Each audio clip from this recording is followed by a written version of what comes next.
বউ, তুমি বিয়ের পর আমাদের বাড়িতে এসে এত বছরে কি কি শিখতে পারলা, কি কি জানতে পারলা, একটু বলো তো দেখি।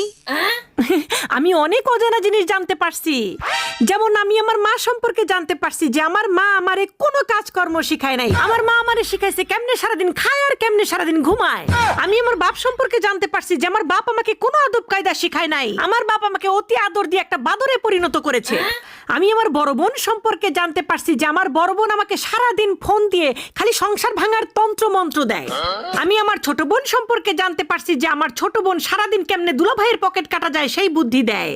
আমি আমার বড় ভাই সম্পর্কে জানতে পারি যে কেমনে বোনের পকেট থেকে লাখ লাখ টাকা নিয়ে বড় ভাইকে ব্যবসা করানো যায়, এই বুদ্ধি আমার বড় ভাই আমারে দেয়। সবচাইতে বড় কথা, আমি আমার স্কুল কলেজ বিশ্ববিদ্যালয় সম্পর্কে জানতে পারছি যে তারা আমাকে কোনো শিক্ষাই নাকি দেয়নি, সেখান থেকেই নাকি আমি শিখছি কেমনে বেয়াদবি করা যায়, কেমনে বড়দের মুরব্বীদের মুখে মুখে খালি তর্ক করা যায়। আর